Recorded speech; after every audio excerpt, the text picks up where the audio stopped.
Yes. Of course it is. That was a woman driving.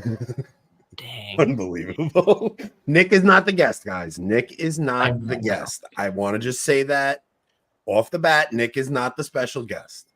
I see so many guesses, though.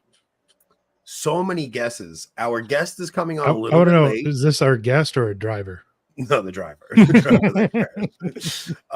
We have Nick is not the guest.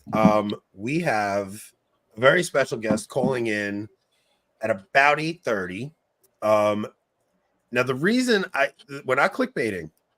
The thing is, we did a segment on this person recently, and we threw him under the bus. It's not Brent Trorn. No, it's not Brent Trorn. We would just have Trent on if that was the case. True. But we did do a segment on this person recently, and we thought it would be appropriate to get them on. It should be interesting. We'll say that. And we'll go from there. Now, the everybody's throwing me off. Hot's gone. Hot's gone. It's all of them, y'all. It's all of them. No, it's not Lofton. It's not Kim Naples. No. So, it's not Mel Gibson. We had Mel. This is a person we've never had on before. It's not Nick Fuentes either. Nobody's guessed. That's the funny thing. Not one person has guessed. We've had they have to get really specific. Yeah, they have to get really specific.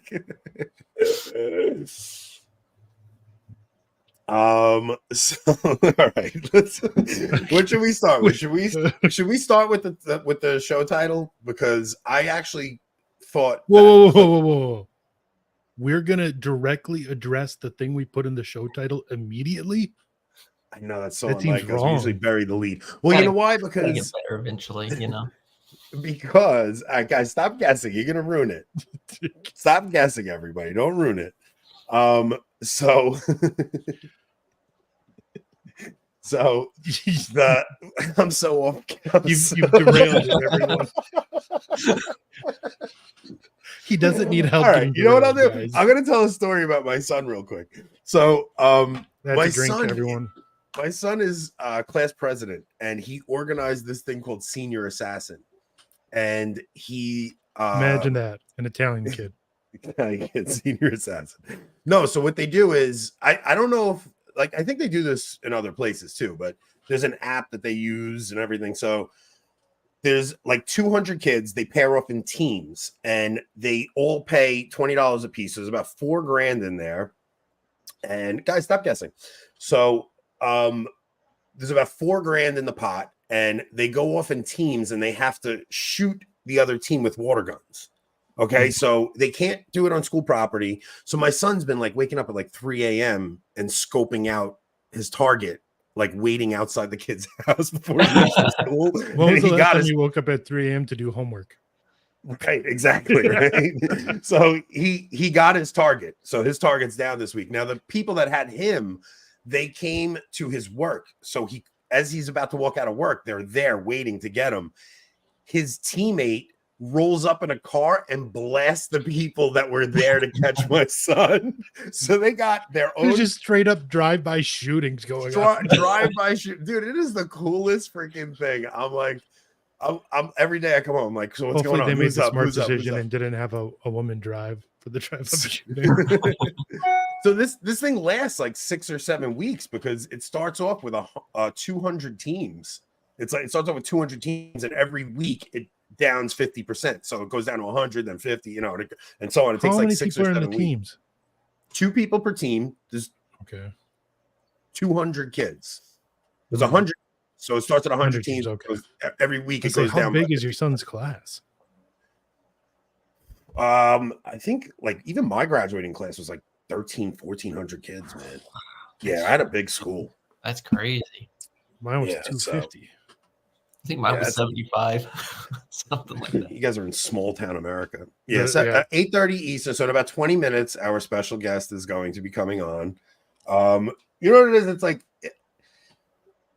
sometimes we go out and we trash people and they reach out and you gotta give them a chance to defend themselves. So that's all this is, we like to be, we like to be like big tech Catholicism over here. Look, we have schismatic Nick on, and then we have somebody like Trent Horn on. It's like we try to let everybody have a say over here.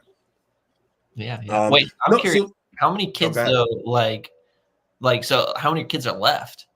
It just started Monday, so but the first week you get your team that you have to get, and that's for the whole week. And then once the week is over, it regroups and it goes. So it's every week it halves. So there'll be 50 teams left at the end of this week.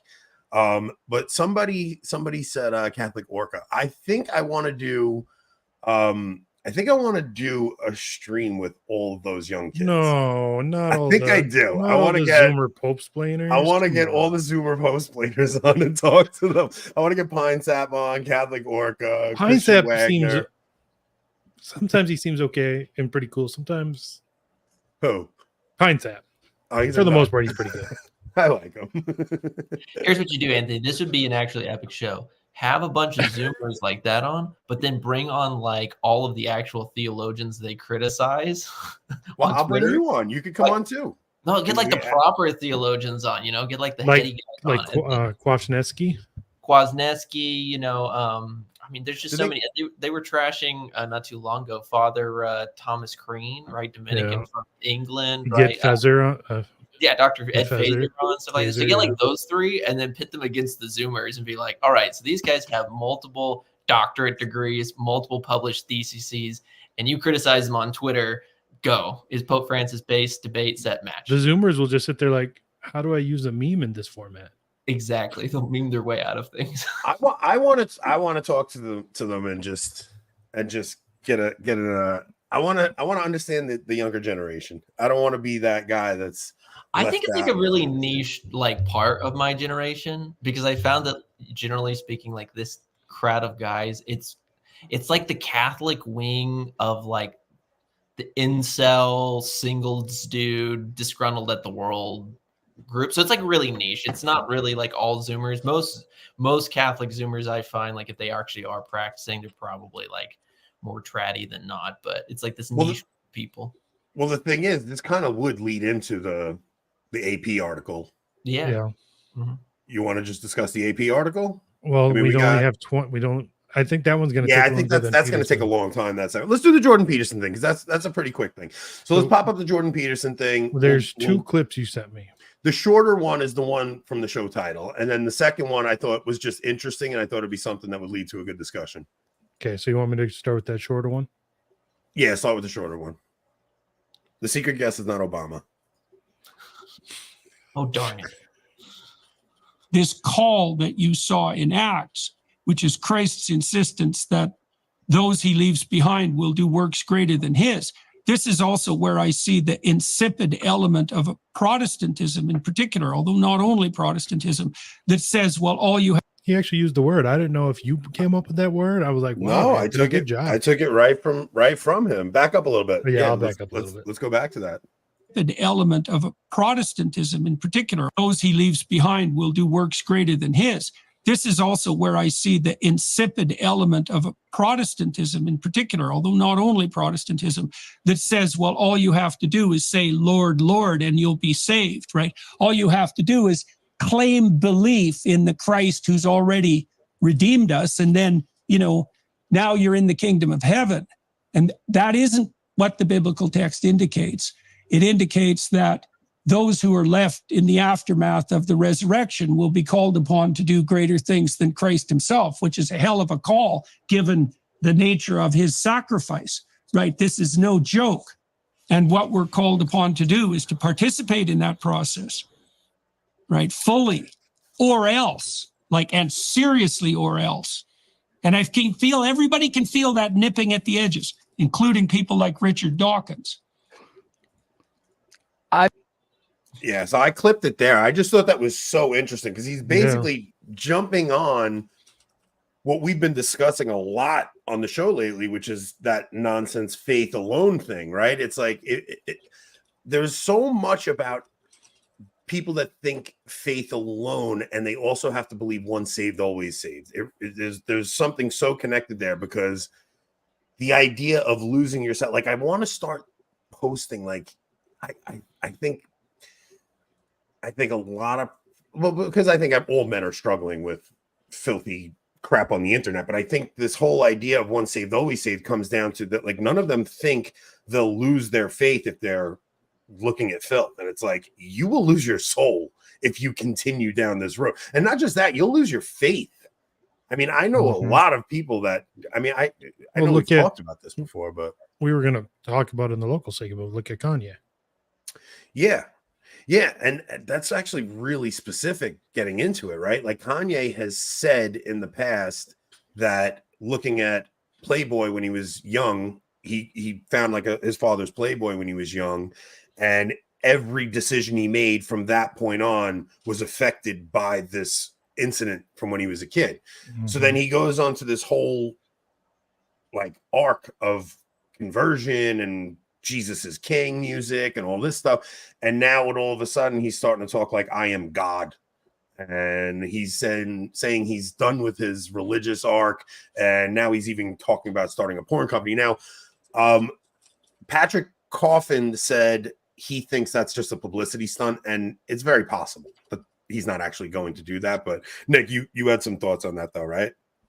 Yeah, well, I just think, I remember whenever he, quote, converted to the Protestant faith, and I remember I was Protestant at the time. I was particularly in the evangelical world, somehow surviving, and everybody was just like lauding, and they were saying, like, look at it, such a great role model. I remember hearing pastors on stages talking about, like, look at this great role model. He could be such a great role model for basically everybody in the rap industry and for the greater culture with music, etc. And while, of course, like, there is like a truth in that, of course, the big error I think that we see, and this is not unique to Protestantism, but I say to every religion, is that when a celebrity converts to that religion, all of a sudden they are put on as a huge pedestal of like what that person should become. There's a difference between celebrating a conversion, so like what we did with Candace, right? Like, great, glad she's here, etc., then making them a pedestal or a saint, if you will, prematurely. And so many people did that. And now we see the rotten fruits. And it goes back to what you're talking about with faith alone. In the world of theology, like, I'm always open to hearing a Protestant who actually knows what he's talking about give me a good argument for imputed righteousness through faith alone. But the average discussion of faith alone, where it's just kind of have this belief in Christ, and then no matter what you do after that, all your sins are forgiven, past, present, future. And hypothetically, if you were to sin again in the future, you're still forgiven. This is insipid. It's something that, as you said, like, doesn't give anybody hope, because you look at your problems, you see you're messed up, but then you're just told, well, I'm okay. I'm already forgiven. Yeah. Too dangerous. Yeah, it's very dangerous. I remember when, man, this is gonna show you how bad my Catholic theology was. So like when I first had, all right, so my original, like, conversion to Jesus, I was on my way home from Atlantic City after a really bad loss. Like, I lost a lot of money in Atlantic City. It's not the time you went to Atlantic City after your son was born, right? No, this is after that. I'm down a lot of money. And it was just a rough weekend. Like, I don't know. It was just a rough weekend. And I remember coming home and I was just in such a pit of despair. And I heard like Protestant radio coming home, And like I gave my life to Jesus on the way home listening to Protestant radio. And I remember coming home, my mom praying over me. She was so happy, like I, came back to the faith. And I was still Catholic. Like I knew like the Eucharist was real and stuff. Like I just had the very basic theology. But then I remember like kind of going back to my old habits, and like I completely went right back to my old habits. Like I wasn't going to mass at the time.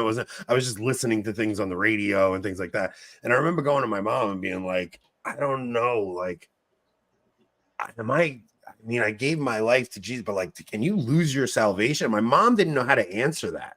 Like she wasn't herself well enough informed of her Catholic faith to answer that. Like, yes, you can lose your faith. Like you need to go to the side. Like she didn't know any of that. So I remember feeling like I had lost my faith, like feeling like I had lost my salvation. And I remember doing the Protestant altar call like 3 or 4 times until I came across like a Catholic conversion story. And then that led into my Catholic conversion where I actually started studying the faith and learning the faith. But I think that a lot of these people that claim once saved, always saved and faith alone, I don't think any of them are actually convinced of it. I think all of them are constantly giving their life to Jesus because just to make sure it took. Oh, for 100%. Like I did it like 50, 60 times or something like that before I actually like really started to. I did that so many times, and that's actually what led me into saying like this is just there's something missing, right? My life is the shambles. It doesn't make any sense. And I think that's the issue. It's like if you are constantly giving your life to Christ, but yet you see there's no love of Christ, because Christ says like if you love me, keep my commandments, right? So there's no real love of Christ because you're always going back to the sin. Then you're going to fall into the pit of despair. And that's why I think it's more rational to say, okay, when you actually look at scripture, like, yes, faith is needed for salvation. Believe on the Lord Jesus Christ and thou shalt be saved. But scripture also says that if you go on doing these things, right, you shall not inherit the kingdom of God, right? Fornication, uncleanness, sodomy, etc. And so I think it's just a better idea to take a holistic view as opposed to this like really weird American view, because like, I don't know how much you guys know, but like we've talked about before, like with dispensationalism, like how it affect our foreign policy, but the whole like altar call stuff and then the modern once saved, always saved, that stuff doesn't go further back than maybe Billy Sunday in the 1920s era. Yeah. Like, it doesn't go back further than that. And so if any of y'all are watching out there and you're like, man, I've given my life to Christ a zillion times, I said the sinner's prayer, I'm all good to go, or you're feeling that despair we're talking about, recognize it's not even 100 years old, like this theology. Yeah, so many arguments I have with people. I see Protestants and Catholics arguing online, and I'm like, and everybody's always like, your belief started in the 15th century. I'm like, no, 99% of the evangelicals out there believe things that have only like this is 100-year-old theology. It's not 500, 600. It's not even based in the Reformation. This is people grabbing their Bible and just thinking in 2024 you can pick it up, read it, and have a full understanding of it. A lot of it even is just from the Jesus movement in the 60s. Like it's 100%. Yeah. Somebody asked if I'm a cradle Catholic. I am a cradle Catholic. I grew up in a very Catholic environment. It's just the catechesis at that time was so bad that like my mother, it's not that she didn't teach me the faith, is that she taught me the best she could. So when I had asked her that, like my mom was listening to like Joyce Meyer. My mom was listening to, you know what I mean? Like she was listening to that kind of stuff. It wasn't until I had my reversion and I actually started studying Catholicism that I got my mom away from that stuff. Like I was like, Mom, you're not listening. I'm like, you're not listening to Joyce Meyer anymore. Like, stop, cut this off. This is not happening. And my mom just started like going, now my mom, she understands much better. It was just at that time, she was part of the charismatic renewal. So like, she didn't even know that, she just was listening to like watching the 700 Club, things like that. Like that's just what she did, It was like, and she would mix in EWTN with it. Like she didn't know there was a contradiction in any of those things. And we'll discuss a lot of that actually after our guest too, with that AP article. Yeah, that's actually really oh man, that AP article. What do we got? How much time do we have? We got a few minutes. Yeah, so fundamental theology. What do you mean by that? like Just like I would assume basic Catholic theology. Well, well, I know the channel. So Dominican, he's asking, I think, a very specific question. So fundamental theology, as in like the Protestant fundamentals, like that. no, although there is like Okay. that in that world. In fundamental theology is you guys like know moral theology, like St. Yeah. Alphonsus Prumer and stuff. Yeah, yeah. There's moral theology. There's dogmatic theology, like what you're supposed to believe for dogmas. Yeah. And then there's fundamental theology. Fundamental theology is essentially kind of like a bridge between the world of philosophy and reason and theology. And so this would be questions like, how do you know divine revelation is even possible? Like, can that even be scientifically or philosophically proved? Because if you can't prove divine revelation, then pretty much everything we've said in this conversation, there's no point to have it, because it's all just like, well, you believe the Bible because of like your own human tradition. So how can you prove inspiration exists? Can you prove miracles exist? And then that kind of moves into the discussion on, can you prove that Christ actually set up a physical church? And can you also prove that he set up that church to be like a ruling magisterium? And so that's what fundamental theology typically is. Yeah, I'll tell you the truth. A lot of the early on stuff I started to learn was through like the St. Paul Institute, like Scott Hahn, stuff like that. So I was going back and doing like these deep Bible studies and seeing Catholicism in Scripture. You know, like understanding how the church is actually through. Like I'm a bibliophile, man. Like I really love seeing typology. I love really seeing the Old Testament in the New and things like that. And then like the thing that hit me the hardest was really seeing church, like studying church history, like really seeing how the kingdom spreads. And so then like reading Augustine's City of God and just seeing how the kingdom spreads. Like it to me, the greatest proof of the faith is the defeat of paganism, and seeing how God's spirit just covers the earth, and just every culture that encounters the church just becomes Catholic, you know, and that goes on until the Reformation. And then even as the Reformation is happening in Europe, you have second Christendom being birthed in the Americas. You know, it's like it's just something where even as the Reformation happens, it's not like Protestantism comes to the Americas. No, God still uses the church to, that's why all those South American countries are Catholic. And now you always get the Protestants going in and plucking Catholics away from their faith because of the horrific job the church has done catechizing those people in recent decades. Yeah.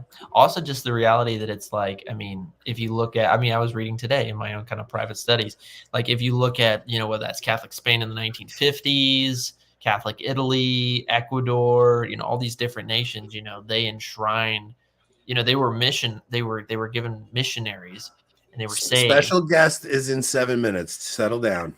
3 minutes, but okay. He's 3 minutes. Oh yeah. 3. He said between 8:30 and 8:35. I'll jump on. So well, now they know it's a he. Good job. It is. We're gonna have a yeah, woman on true. the We're show? not gonna. Are you insane? What are you high? What are you high? Golly. But yeah, like, so all these nations are, I think your argument's good, Anthony. It's actually an argument in fundamental theology. When you look at the world, it's radically saved and transformed by a religion that, when you look at it, does not appeal to your own sinful tendencies at all, which should tell you something. Like, if just on a basic level, a religion that does not like sell hedonistic sex isn't really a selling religion, unlike say the religion we're discussing on the meaning of Catholic, al-Islam, where, you know, like, you know, you're going to go to heaven, at least have 72 virgins and have the strength of 100 men every single day as you're deflowering virgins. That, of course, is going to appeal to the worst tendencies of man, as opposed to this other religion, which says all your sinful tendencies, die, pick up your cross and follow me. Well, even I pointed out, so like even, all right, so as the church is going through history, there are times where like there's these big shifts in the way the church does things, right? So even the veneration of saints, The reason the veneration of saints happens is because there are miracles around the relics. Like there are legit miracles happening around relics, right? So my point with even the Reformation is, if faith alone was a true doctrine, Martin Luther would have been a miracle worker. And it's like, because somebody said, you know, a wicked and evil and wicked generation seeks signs. Mhm. It's like, it's not that you're seeking signs. It's that miracles are almost God's confirmation, right? God's endorsement of something. It's the same reason, like Jesus is risen from the dead is God's endorsement of Christ being the Son of God. So if Martin Luther was correct in his faith alone theology, he would have been a miracle worker. He would have been walking around healing people. Yeah, and the same with thing is, Calvin. those early reformers actually started pointing out about the church how the church doesn't have any more miracles, and all of a sudden all these miracles started popping up with like Francis de Sales, yeah, goes like, around Geneva, they're like converts raising 80,000 people from the Calvinists. dead, and it's like, you know, Mhm. and it's the same thing. Like that's still my thing. I would still say the same thing for sedevacantism, right? If sedevacantism is true, I would expect there to be great miracles surrounding it, because God would not hide his church from the little ones. So it's, you know, it's just, it's even the idea of Eucharistic miracles in the Novus Ordo. People will point out that, no, that's like Eucharistic miracles happen for lack of belief. It's like, yeah, you are lacking belief that the Novus Ordo is valid. So God actually allows Eucharistic miracles to happen for those of us who are seeing all these insane things happen in the church. And it's like, whoa, But man, what's going on? I don't think, if anything, those miracles are happening because of the lack of belief in the real presence. I don't think they're aimed At like you a know, niche group of online. right. They're sections. exactly. No, They could be that's not what I'm used for that. saying. I'm It could not be used saying for that, yeah. I'm saying it could be the priest himself consecrating the host lacks Right. belief. Yes. It could be Oh, I people see. in that Yeah. community lack Yeah. belief. But even still, those of us in the wider It scale, only like, happens with valid Eucharist. correct, right? Yeah. It can only be a valid Eucharist that has a Eucharistic miracle happen. So for those of us, even on the peripheries So of this our situation, guest looking, just texted. He said he will be ready in 5 minutes. okay, that's what I figured, about 8:35. So so you look at even those of us looking on that situation from the outside, it's, you see all these drastic changes in the church, and then you start hearing people saying the Novus Ordo is invalid, this is a false church, all these things, and you have to say, well, okay, but there's still miracles happening within this church, right? So God has not left his church. God has not abandoned his church. I mean, that's just kind of how I see it. I mean, unless those miracles start appearing in other places, I'm still saying this is. Well, yeah, and that's the thing. Like, I mean, so there's been Eucharistic miracles in the Catholic Church, and they, as you said, they always take place when there's some kind of lack of belief. And I think that's just the thing. Like, there's I forget the channel's name, but actually they did a really epic video. I'll send it to you guys if you want. But it's this video where this guy, he took it came out this week. He took a whole bowl of unconsecrated hosts, right, and put them all inside a glass jar, like kind of like a glass cookie jar. Right? Who did this? This was a youth pastor, right? He was illustrating something. The unconsecrated hosts, they were all expired, etc. And he was making a point. So he puts them all inside this jar, and he then takes them out of the jar, right? And he's gently removing them with like gloves on, etc. And then he zooms in on the glass, and you just see particles everywhere on the glass, right? And this is a big jar. And his point, is that like we've systematized this for 70 years. Oh yeah. And so, the thing is like when you read, Fatima, when you read La Salette, Our Lady's talking about how like these wars are World War I and then later World War II. They're here because of like blasphemy and skipping mass on Sunday. Mm-hmm. If that's like how serious God takes it, then what about like a systemization of, I think what has happened in the church since the council is horrific. Don't get me wrong. I think we have systematized sacrilege, right? So it is in one hand it's horrible, but on the other, I still think that God is still present with his church. It's 100%.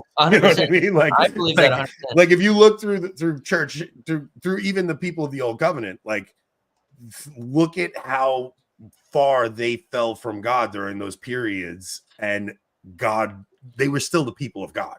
Like there's never a time where they're not the people of God. No matter how far they fall, no matter how much idol worship they get into, they're still God, and he still calls that group of people back to him through chastisements, right? So I'm just expecting a massive chastisement to come to God's people. Or maybe we've had it. Like I saw, you guys probably saw today, Marshall, he was talking about like his kind of like some potential predictions when it comes to the new papacy. And he was predicting, I think Pizzaballa. Pizzaballa. And I was just like, you know, if we were to get even just a, you know, again, like we need a miracle, but just a saintly man who's willing, like as a guy like he is, right, willing to sacrifice literally his life and his freedom for others who are in prison, while also like just permitting the TLM. Like that's not perfect, but that's light years better. And I've light never years better in it, and it'll cause a schism. It will, but I'm just like, look, you know, like for people like me who converted through this papacy, I am just waiting for the day where I can just get like daily fed from spiritual sustenance from the Holy Father. I'm just like waiting for that day. Yeah, you never lived through Benedict or John Paul. Now look, I know that we all look in hindsight at the problems of John Paul, and we look in hindsight at the problems of Benedict, but you don't understand during those pontificates, like you guys are like, well, Rob's old enough, but really like John Paul was a warrior for life issues, man. Like he would come out and he would speak out on moral issues all the time. He spoke out against communism.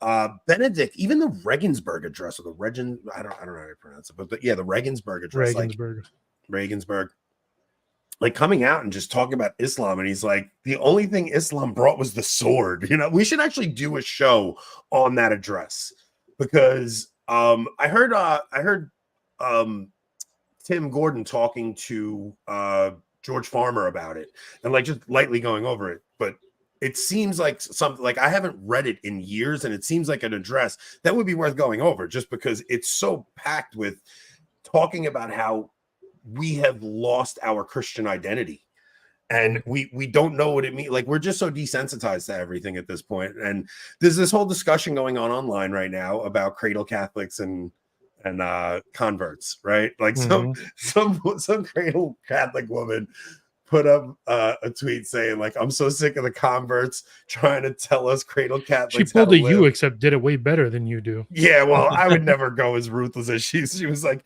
shut the F up and mind your place, or like know your place or something. All right, tell John to shut up. I thought it was a hilarious tweet. Everybody took it so serious, and they just like went off on her, flipping out on her. And I just think she was just trolling, you know, she was just trolling. But man, there's something interesting about the dynamic between converts and cradles, because even me as a cradle Catholic, like, yes, I was raised Catholic, but I had that conversion experience where I learned my faith. And it's like anybody who takes their faith seriously, it's very few of them were raised as a Catholic and know it because they were raised so Catholic. Most of us had this reversion to the faith, learn the faith, and it's almost like we're all kind of converts in a way. Yeah, in a way. Like I think in an ideal world, it's like converts and cradles should be like father son, in the sense of the cradle Catholics give that fiery zeal, right? Or excuse me, the converts give the fiery zeal to the cradle Catholics to go out, do evangelization, change the world, etc. And the cradles make sure you all settle down. Just like they give wisdom of age, if you will, and like, but the problem is that oftentimes now, like when you're coming into like your average RCIA class, it's by some lady named Susan, who's just like, oh, by the way, you know, contraception's okay if your conscience tells you. I think Vatican II said that somewhere, and you're just sitting there thinking, did I walk into a nursing home for the mentally disabled? Like, what's going on here? The priest that gave my wife her first confession basically said that same thing. Yeah, I mean, I was having fights. I was having fights with the people running my wife's RCIA program when my wife came in. Yeah. Did you then invite them to mediation afterwards? They were like telling her that the church invented the priesthood hundreds of years after, and like the craziest things, like. The craziest things, and this was during Benedict's papacy, so they were like, you know, Benedict, he's a real he's a big yeah, like they were actually saying things like that. It was really wacky, man. But I think the converts that come in, especially the ones that are like we're on fire Protestants, they come in, they do bring a little bit of fire with them, and they do have a little bit of that Protestant culture. Yeah, it takes a while to like be getting that Catholic culture. I mean, I'm 5 years in and I'm still like, there's just so much that I'm getting in that cultural, emotional level. And I think the one thing that we as converts can learn is it's good that we're fiery. It's good that we're oftentimes like sharing faith with those who've been Catholic a long time, but you gotta be careful to not fall into intellectual pride, because that stuff will eat you up and it will destroy you. Well, I think that, all right. So I think that there was something, our guest is here. Oh man, he's here. Now, all right, hold on. Right before a minute ago, he texted me. He said he was having tech problems. That's why it took so long. So his camera's not working. But he is here. Are we ready to put him on? Oh man. All right, hang on. Oh, that's kind of sad if you can't get the camera to work. Oh man. Okay, so okay. All right, let's bring him on. Okay. Okay. Hey. All right, guys. We got Jimmy Akin on the show. Jimmy, how are you, brother? I'm doing fine. How are you guys doing? We're doing pretty good. All right. So we did a recent segment where we were kind of ripping into you a little bit, Jimmy. And I was poking fun at your stance on alien stigmata. So what I figured we would do is we were going to bring you on tonight, and we're going to ask you some of the hardest questions we possibly can. Mm-hmm. And oh, WrestleMania was great, bro. We're going to ask you some of the hardest questions we could possibly ask you, because you kind of have this reputation of being like a world-renowned Catholic apologist. So the first question I'm going to ask you is, if you designed a treehouse, what would it look like and what would be in it? Well, there's a bunch of different ways we could go about that, but I think the first thing would be, of course, the foundation of it. Is it, built into the ground? Is this something that you're attaching to the tree? There's plenty of ways to go about that, but I'm not that firm on this, and I don't want to say this is a silly question, because I don't think there's such thing as a silly question, but I'm just not researched on this enough to go into it. So I would have to pass on this question, and I hope that that's all right with you. Woohoo! It's fair, I guess. All right. I have a good one here. All right, hang on. A lot of people are split on whether Italians are white or not. I'm firmly in the camp that they, especially Sicilians, are probably not. Okay, so are Italians white? Well, there's a distinction to be made about the genetic makeup of the southern Italian region and that of the northern region. The South has had a history of cultural diffusion with northern Africa and parts of the Middle East too. However, I would say that all that information is entirely irrelevant, and the glaring conclusion is, if Italians are white, then I'm a Jamaican teenager named Jaja Boontoon Kingsington. So no, they're not white, but could be because I'm a cowboy wearing a redhead named Jimmy. Woohoo! I guess it's fair. I never thought about it that way. It's fair. All right. Let's see what else we got here. Is it true that you have a video coming out that explains why the movie Who Framed Roger Rabbit isn't realistic? Mm-hmm. Yes, I do. I'm actually there's actually a book too that we're writing with me and Scott Hahn. We're writing a full treatment about this, and I'm glad you asked. Well, without getting too far into it, because obviously that would take a while to explain fully, I'll give you the general overview.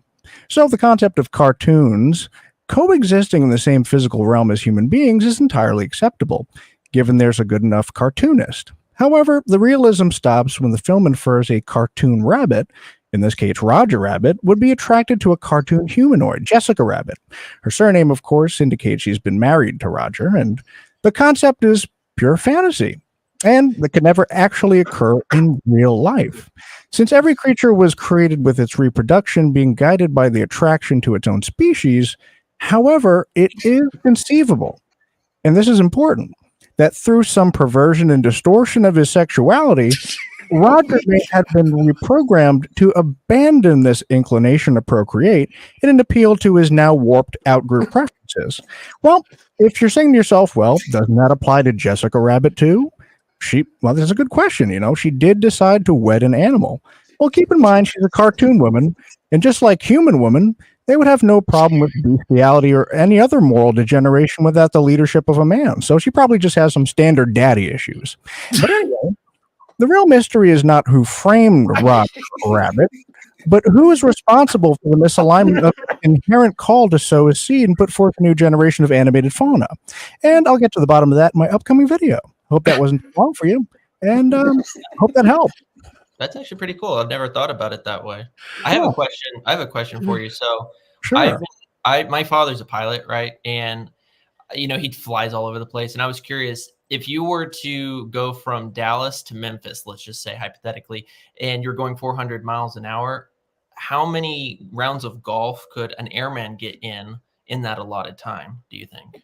Well, that's a great question. I mean, we would have to study the handicap of the golfer. We'd have to look at the speed in which he plays. Does he have a caddy? Does he have a cart? These are things that really speed up or slow down a game. So we'd have to know that information first before we gone ahead and make inferences on something so dire like that. Yeah, that's a good point. Okay. Good point. Okay, so we know you love aliens. I mean, this is, you're basically like the go-to alien apologist at this point. So if you had an alien party, what appetizers would you have out? That's I don't know what's so funny about that. That's a perfectly fine question. And we're not here to debate words. We're here to debate the concept. So let's get into it. Well, there's plenty of data that shows that any extraterrestrial who would be inclined to attend a social gathering, such as a Jimmy cocktail party, would be consuming an omnivorous diet. And that's great news, because vegetarians are annoying and carnivores would probably clog my toilet. So knowing this, I think a safe choice. Yeah, that's fair. That's fair. You don't want any plumbing problems. All right, cut out for a second. No, that's true. But I think a safe choice would be a spread of bruschetta and canned cranberry sauce. Now, you might be asking why. Well, I'd love to answer that for you if you're willing to hear it. Yeah, go for it. All right. Well, bruschetta has tomatoes, which are highly unlikely to trigger allergies, and they also contain minerals and vitamins like threonine, valine, histidine, lysine, and arginine, which could also help them be fueled up on their next intergalactic journey. Woohoo! The other main ingredient. You got the woo down. The other ingredient, bread, or as Italians would call it, Anthony, crostini, would be exhibiting mankind's resourcefulness in making dough from wheat, yeast, and flour and water, baking it until it's yummy. Now, the canned cranberry sauce can present two things to our alien friends. Firstly, it's sweet, so they know we like to have a little bit of fun. And secondly, it taps into the universal truth that anything in the shape of a can is delicious.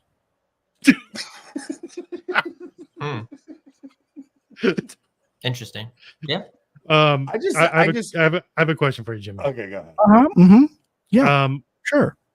Is it immoral to time travel in the nude like Terminator does? Oh, good question.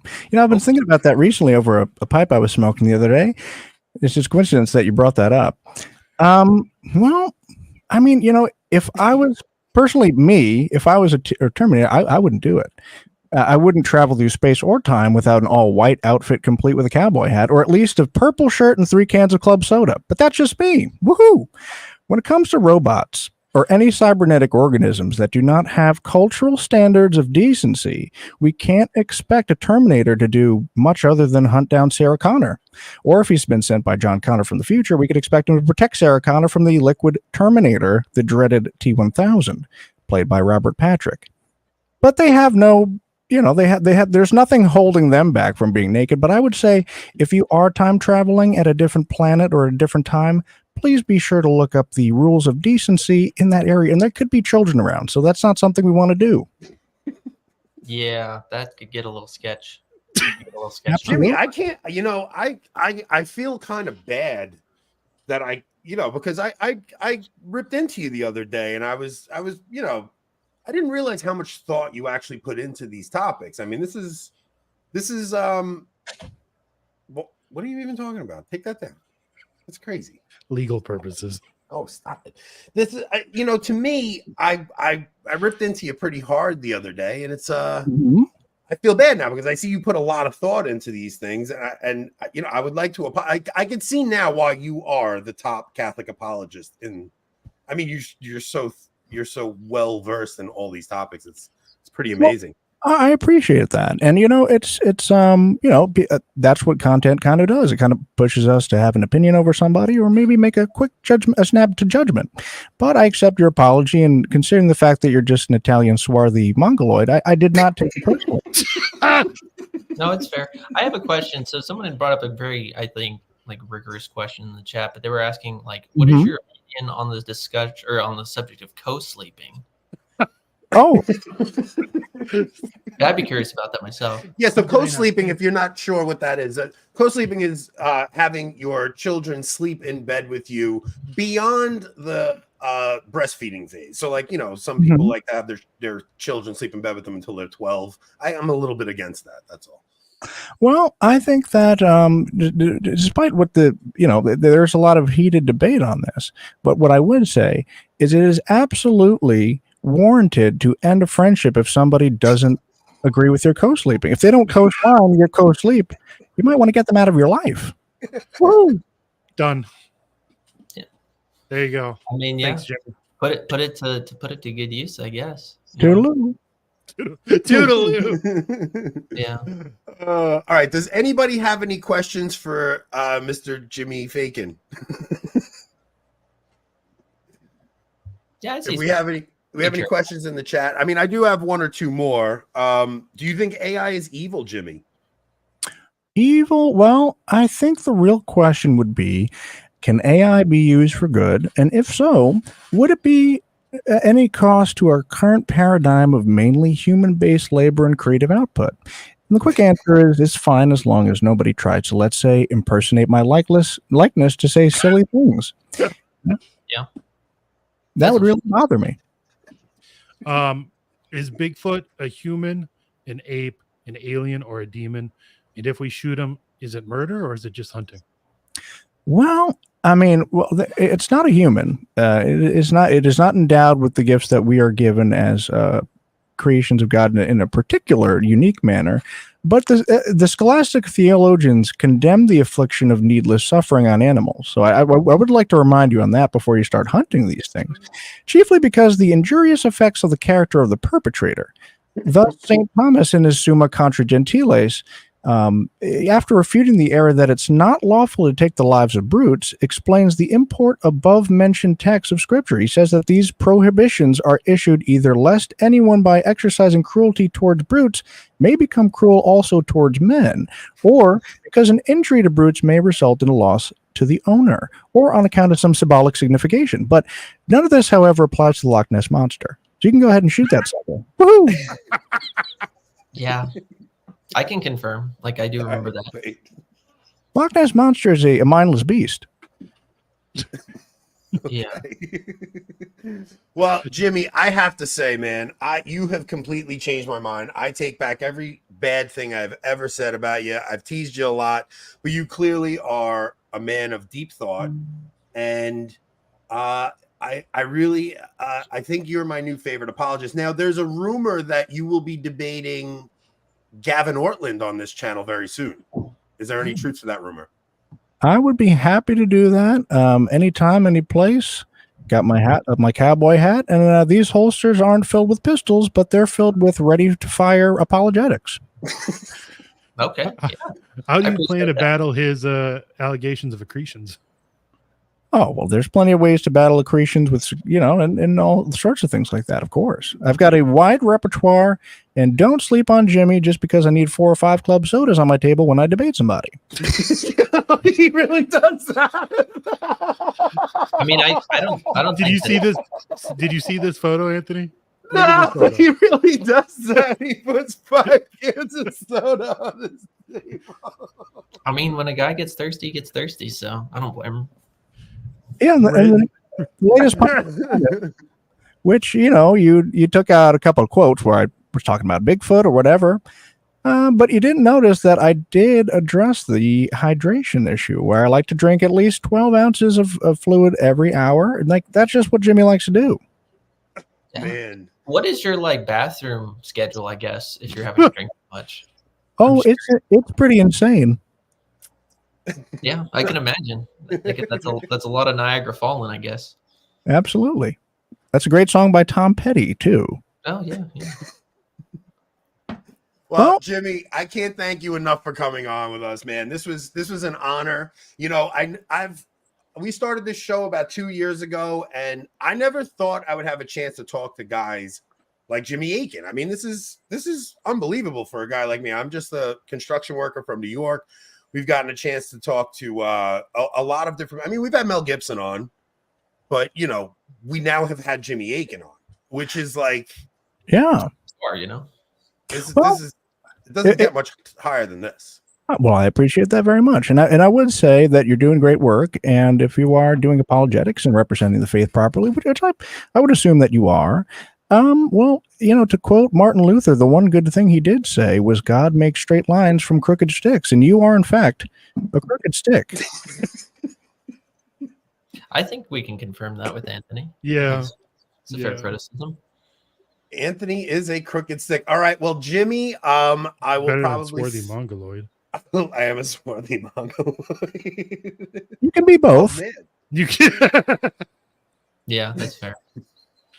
Well, thanks for having me on, and I'd be looking forward to coming back and talking about all sorts of things. Yeah, and we your really do, guys. We have a debate with Jimmy and Gavin Ortland coming up soon. We will keep you guys posted on that. And Jimmy, I will see you at Mass on Sunday. I'll see you there. All right, guys. Take care. Thanks, Jimmy. Woohoo! Man, that was cool, guys. That was pretty cool. Dude, That was cool. I appreciate everybody sticking around for that. I learned a lot. I don't know about you, but I felt like I learned a lot. Only the hard-hitting questions for Jimmy Akin when he comes on our show. Plus, you know, I felt kind of bad about us trashing him the other day.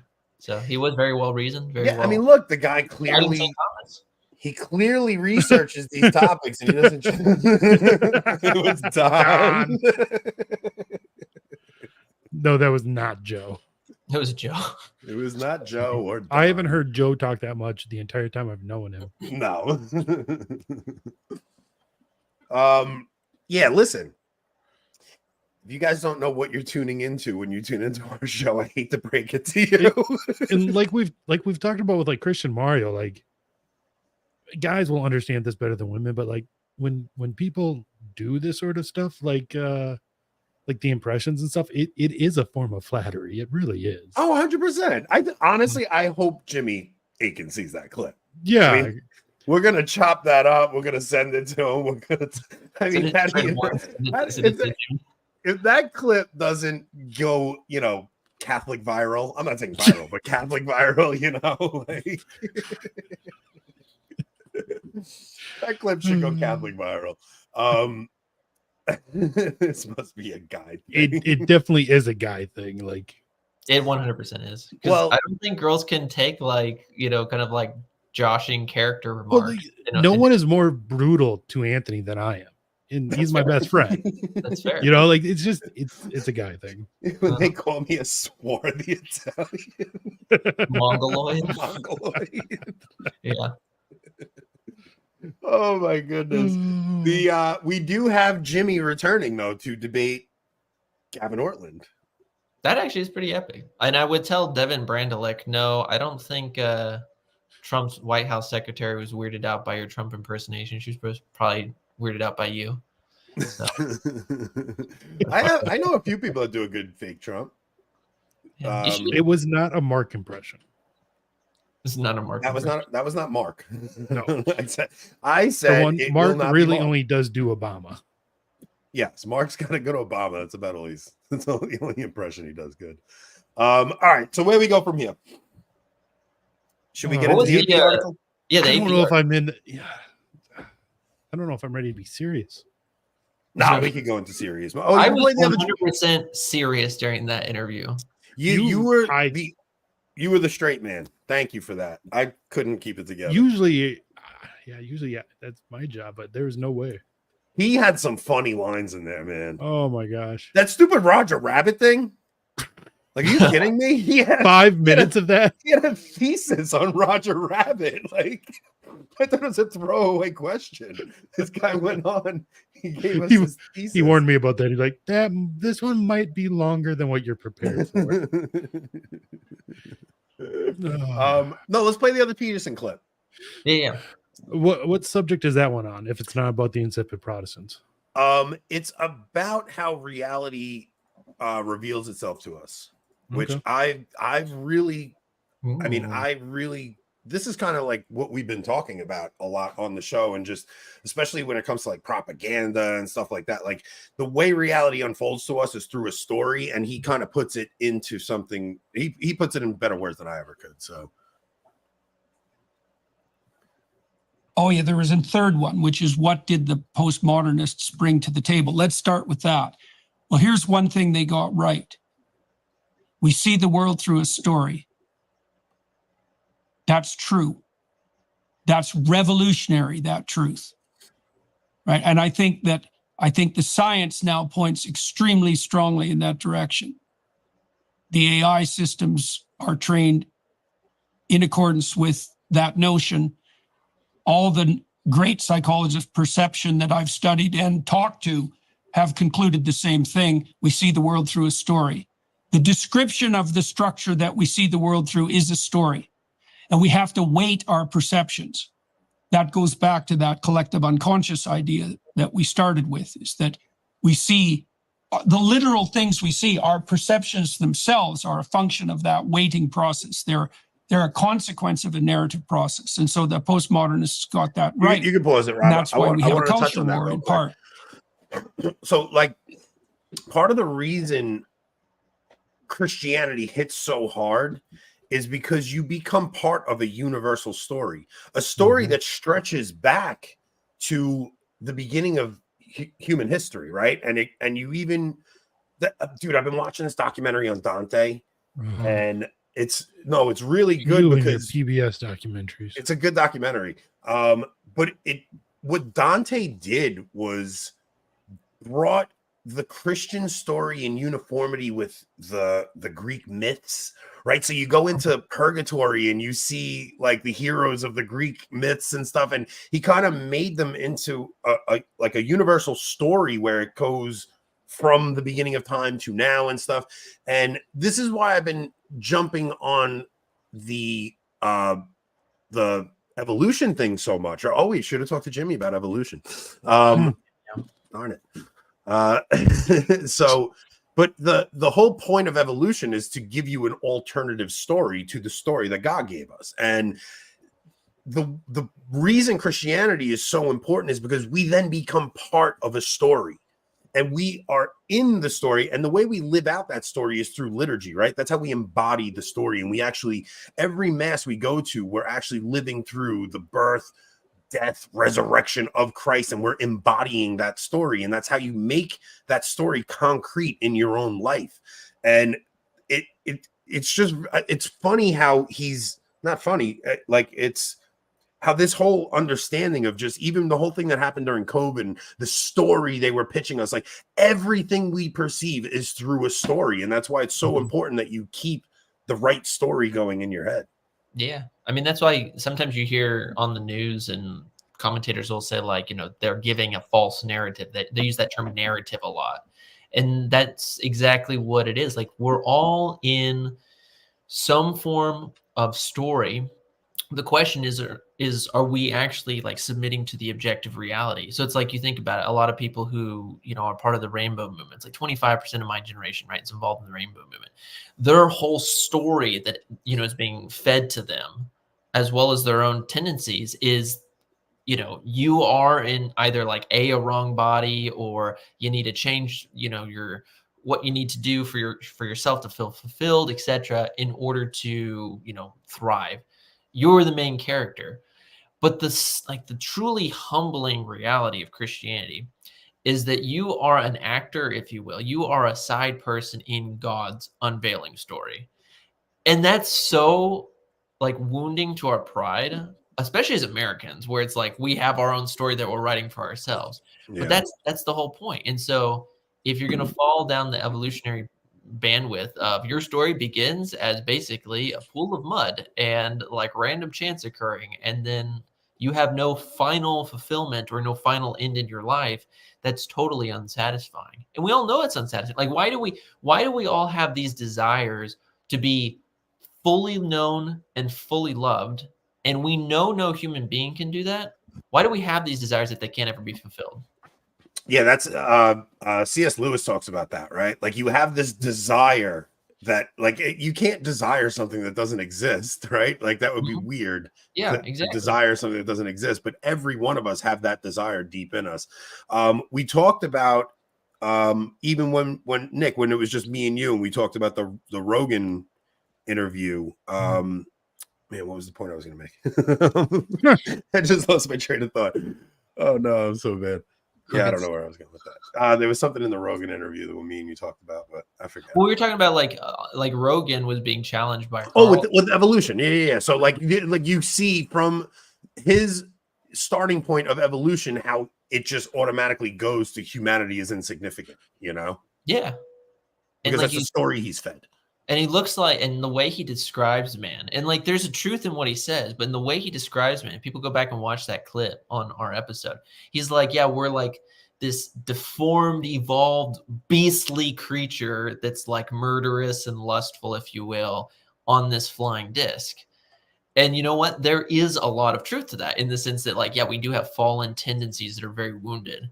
But I like, as St. Augustine says, it's like, you know, when he got challenged by the Dantonists, right, in that famous debate, he was challenged and they were like, look at Augustine, look at your bishop. He's a lustful, narcissistic, prideful guy, right? And he goes forward and he's just like, you're right. I'm all those things, but Christ is a greater brother to me. He's a greater father to me. He's a greater friend to me. He's the one who transforms me. And if that's not the message that, you know, Rogan can get or anybody who believes in evolution can get, then you're missing the point of life. Rob, I think we should do the AP story on locals. Let's switch over to locals. Yeah, because that's a really good story and it's a lot to unpack. So, like, all right, so the AP released this story. Let's at least give people an idea of what we're going to do over on locals. But like that was really going to be the main thing we talked about tonight, and we wound up getting a little sidetracked. But I learned a lot. I don't know about you guys. I learned a lot. I thought tonight was fun. So, a step back in time, America's Catholic Church sees an immense shift forward to the old ways, and this article is lamenting. It's lamenting all these young people who are going to tradition and how they go through. It's like the photo of that leftist woman screaming when Trump was elected. It's basically a news article about that. So Cale Zeldin did a whole show on this today, and that's where I heard about it first before I even saw it all over Twitter and stuff. If you guys aren't subscribed to Cale Zeldin, go subscribe to Cale Zeldin. He's so interesting, man. He's just like, he's such an underrated YouTube channel. I consider him a friend. We've had him on the show before, but yeah, go subscribe to Cale's channel. He did the article today, but we're going to do it a little bit differently. So we're going to go over to locals and we're going to discuss it there. Maybe we'll release clips of it to YouTube later if you guys aren't on YouTube, aren't on our locals channel. Are we going to stay up on Twitter or no? No, we're doing locals paid only. This is going to be a good one. Paid only on locals. We need to build our locals channel. Like, we do a lot of work for this show. I mean, we're reaching out to big guests like Jimmy Akin. We got a lot going on, guys, and we need your support. That and like, we'd like to do more actual local stuff for those that do subscribe, but until we get a higher subscriber level, like, we can barely put all of our normal shows on there without us hitting our limit. So if we get like, I think we're almost at 350 subscribers right now. Yeah. We get another 150 and get to 500. We get a lot more freedom with what we can put on locals. So, yeah. So guys, listen, nobody else is doing what we do. Come on. Like, just there might be reasons for that, but no one else is doing it. Just think about the show you guys got tonight. You guys come here, we laugh together. Come on, we try our best to bring you guys something unique. We know everybody looks forward to seeing us every week. We try to do the best we can for you guys. So please go and support us. It's $5 a month. Me and Rob are over here. I'm working 6 days a week, night shifts, just to make ends meet over here. I live in New York. I don't know how the hell I'm going to survive. His son's probably going to make more money than him before you know it. Oh man, my kids Especially are if you actually win that thing. my kids are actually begging us to leave New York. They're like, we're not going to be able to live near you if you stay in New York. Like, it's just too expensive here. So, Oh yeah. Gotta figure something out. But all right, guys, we're gonna head over to locals. We're gonna discuss the lamenting of the liberals, of the conservative Catholics that are coming up in the church, and we'll go discuss that over there. So we'll see you guys in a little bit.